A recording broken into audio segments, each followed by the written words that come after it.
I'll walk you through a quick agenda for the evening. I'll introduce you to the project, the history and the goals, where we started and where we're going. Give you a quick summary of our last outreach event.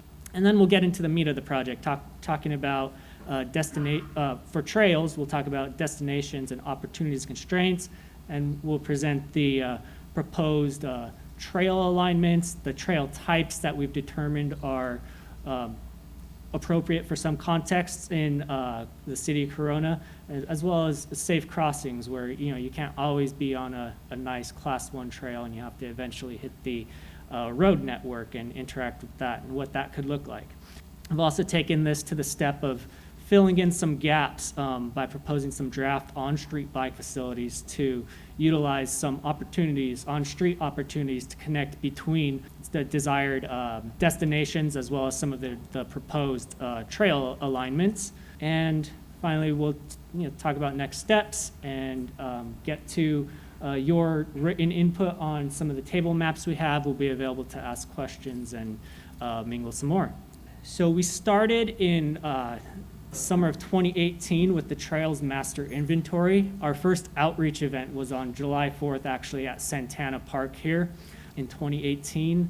The goal of the Trails Master Inventory was really it was a participatory mapping project with the community to get their input on what trails and trailheads they use the most, focusing on those trails and trailheads in the city, but also those that were just outside, those that access the Cleveland National Forest, Chino Hills State Park, Santa Ana River Trail, those important connections. So we wrapped that up in spring of 2019. We moved into the master plan phase with the first outreach event in February of last year, right before COVID. And through a bit of a delay working on draft alignments, we worked into public outreach event number 2, where we are. And finally, we'll be going to incorporate your revisions, your input and further client revisions, and move into a final plan and approval in the summer of 2021.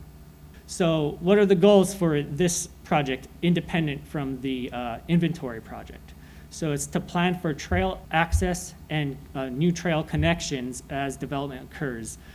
We are proposing alignments for potential new multi-use path as well as recreational and nature type trails. Another goal is to create connections between trails and to existing on-street bicycle facilities, and take advantage of opportunities for on-street facilities that connect to trails and trailheads.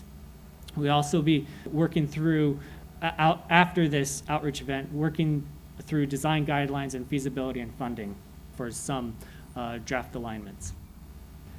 Last year, we had our first workshop asking the community what some of desired amenities and opportunities for improvement they saw in improved trail network. Some of the top priorities were wayfinding, safety, and educational signage, where you can know where you are and where you can get to on a certain type of trail. Improving the trail system to connect to transit, commercial and residential areas, as well as a new downtown, and to existing trails. So you can see that the community input was really reflecting what the goals of the project were, including some maps of trails and trail connectivity. Another concern was reduction of trailhead traffic. I'm sure, as you all know, traffic, particularly at Skyline, is a concern, not only for trail users, but for people trying to get to the trailhead and the community around the trailhead.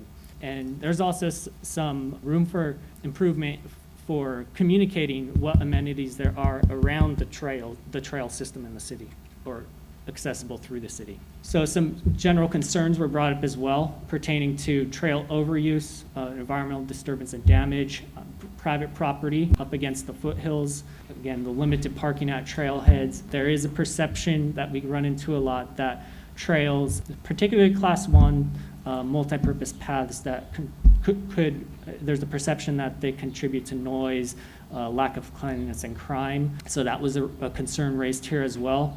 And another concern was limited trail connections and trail connections without parking, particularly at Fresno Canyon.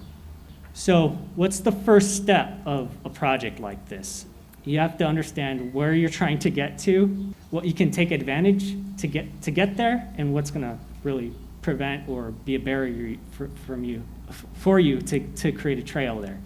So one of the first steps is understanding the destinations and opportunities based on input from the community and previous trails projects that we've done. Some of the typical things that we look at for trail connectivity are parks, schools, residential and commercial areas, but also unique to this project are the foothill trailheads that are in such high demand. We also look at connectivity as a whole trail system, and this includes both the off-street Class 1 facilities as well as the on-street bike lanes and route, looking how you can make those connections. Some opportunities to keep an eye out for as we went through the mapping exercise was rights-of-way, available right-of-way that would need some improvement for a trail for sure, and proper permitting and due diligence and all that. It basically knowing the widths that are required for certain trail types and proposing them in appropriate places. Also, public land is another opportunity. Public being agency-owned is usually a low-hanging fruit. In the city, there's obviously the City of Corona as a landowner, then there's Riverside County Flood, Orange County Flood, and then moving into the Prado Basin, you have the Army Corps of Engineers. Other opportunities are low-speed roads for those on-street connections. So here's a map of some of the opportunities that we identified. Of course, in yellow, you can see the priority trailheads that were identified in the trails master inventory. The connections that we've been talking about are the connections to on-street and off-street facilities, the red, blue, and green lines on the map. Yellow lines extending north to south in the city are the flood control channels. Two of the main ones, not all of them are shown here. Those are some of the main opportunities for creating trails in the city. So talking about challenges and barriers to trails. There's, of course, freeway interchanges, crossings, and high-speed roads, railroad crossings. You have a lot of those in the city. Flood channels, that they're both an opportunity and a constraint, a barrier. High-speed roads, again. Private residences and private property. There's like I mentioned, the perception that trails can lead to noise, trash, and crime, and you can design and maintain and manage a trail system appropriately around those concerns, or adjust your alignment accordingly. So we, as part of the exercise, mapped the challenges and barriers. And the orange lines that you see all over the map are those roads with 35 mile an hour or greater speed limit. This is something that poses more of a barrier to crossing, but also having any proposed on-street facility. And for off-street facilities, where you have available right-of-way to guide a Class 1 facility, you could still come on freeway overpasses or underpasses, rail crossings, or drainage channels. So these were all things that we considered in where do we propose a trail, how far do we take it along a certain route, where do we look for other connections to on-street facilities. So these were all considerations. Back and forth between these maps, well, starting here, you'd see that there's almost a north and south Corona where with the 91 freeway, creating a big barrier to at least active travel, non-motorized travel via trail. Where right-of-way is available, we tried to propose shorter Class 1 undercrossings paired with some on-street bike facilities. One good thing, one opportunity that I forgot to mention is that Corona has no shortage of sidewalks, and great sidewalks. A lot of cities don't have that, and even in the older part of town here, you have a great sidewalk network. So when we're talking about walking mobility, and you're starting from your home, while there still could be barriers along the way, like lack of curb ramps or lack of crosswalks, the linear facility that you walk on, you have no shortage of. And in other parts of town, you have crosswalks that are bordering on already being a Class 1 facility. But those aren't necessarily the ones that we focused on here. When we talk about designating things a trail, it's for not those that are already sidewalks. We'll move on to the proposed trail alignments.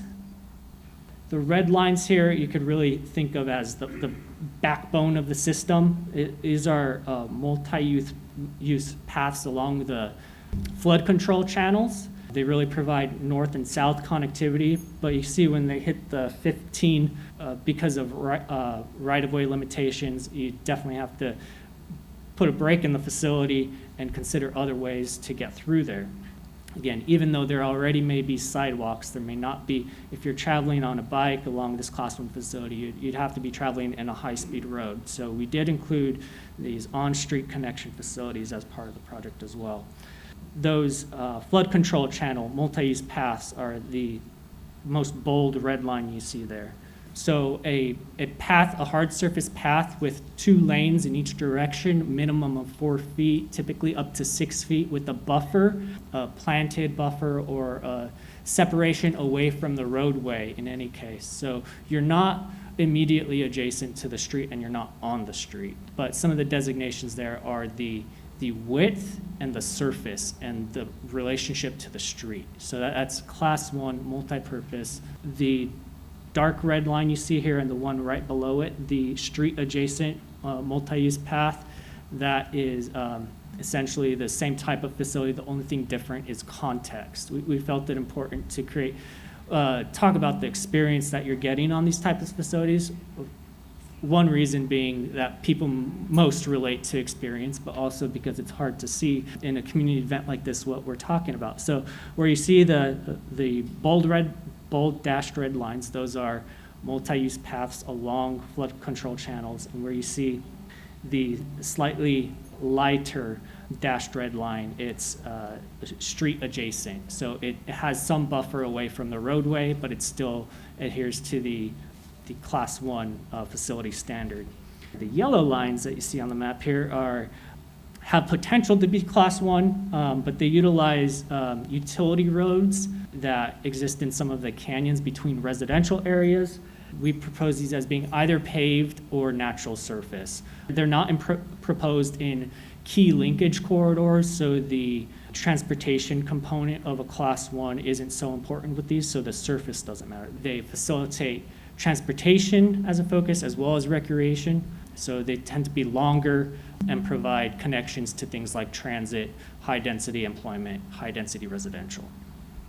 The utility road trail, there are a few opportunities to provide major connections in the city, particularly up near Skyline, continuing along between 2 segments of the multi-use path and a flood control channel. So we take the opportunity to mix and match where we saw appropriate. Where we saw opportunity to propose more of a nature experience, we took the opportunity to do so, particularly in the Prado Basin by Butterfield Park. There's an existing trail bed there, borders on a maintenance road, but peters out eventually to a footpath. So creating some standards and some expectation for what you would see and how far you could get at a facility like that. There's also, use those as connections. These are just the Class 1 and or the main trail off-street alignments that we see here. But you can see that it leaves some gaps, particularly around the Grand Avenue circle, connecting right in here. There's not a whole lot of connectivity there. So this is kind of the 3D rendering of the flood control channel type. In many places, there's a lot of right-of-way to give considerations for the adjacent landowners with plantings, with space, with appropriate lighting, and you could have hours of operation and things like that. There's also examples of wayfinding signage in this example and a crossing. A street adjacent trail here, again, a Class 1 buffered from the road. That's the planting you see between the trail and the road. This is a utility road trail example. This is the difference between the first 2 and this one is that in this rendering we went with the natural surface. The width is a little more variable, but it could still pass through sensitive surroundings, either natural or private property. So in this example, this 3D rendering, all these facilities could have things like fences and appropriate lighting, things like that for the neighbors, for the wildlife. Those are the types of Class 1, I should say, off-street trails that we propose in the plan. So as I was saying a second ago, in the center of the city, there's a big lack of connection, but you could see that there's schools and parks that are kind of in the middle of residential areas. One of the opportunities in the middle of the city, if I could call it that, I feel like it is, in the center of the city, is the low-speed roads. So it's for what's called a Class 3 bike facility, which is an on-street bike route. What you really need is low-speed roads, and then it's just a matter of choosing one that really provides an important connection. For all of these facilities, some of the things that would be considered when coming up on a higher speed roadway or crossing a roadway, there's different types of pedestrian and bike signals that are appropriate. For pedestrians, there's the pedestrian flashing beacon, the PFB, which is generally proposed at higher volume roadways, so more traffic. It's the bottom example here. The top example is an RRFB, a rectangular rapid flashing beacon. It's the type of sidewalk that lights up when you push a button and cross. Sometimes it just detects you crossing and will light up. And those would generally be proposed at lower volume crossings, neighborhood streets, connecting streets, things like that. And on the right is a safe crossing for bikes. You don't really see that many of these. I know this picture is from Arizona, Phoenix area. I know of one in Goleta in Santa Barbara County, but they really are best practice for crossing on-street bike facilities at high volume intersections. So that's an example of what could be done in the city. So I talked a little bit about gaps earlier. So how do we fill those gaps? Some of the proposed facilities are pretty typical. And to come up with the proposed alignments for these, we really looked at the available width on the roadway. There's a feasibility table that we use, measuring the widths of the roadway, and we know the standards and of what each facility has to be in terms of width. So we only proposed them where we think there's a good chance that they could be done. We went the extra step of feasibility in this analysis, not only connection, but feasibility. And this is an example of a Class 2 bike lane, typical, 5 feet, not really proposed on anything much more than 45 miles an hour. This is Class 3, it's typical, it's called a sharing arrow, signs and stencils on the road that indicate bikes can use the lane and cars can go around them. These really aren't typically proposed on anything much more than 35 miles an hour. Though legally they can go, I believe, 40 or 45 miles an hour for the posted speed limit on the roadway. But going through a connection feasibility, we proposed filling in some of the gaps that we saw in the center of the city, connecting parks, schools, and some of the Class 1 facilities with Class 2 and Class 3. It really filled out the network where the Class 1 couldn't be facilitated on the narrower, older streets in the city. Although I do have to repeat, like that, the middle of the city isn't necessarily left out when it comes to mobility for pedestrians, because the sidewalk network is fairly substantially built out, notwithstanding curb ramps and things like that. That concludes my presentation.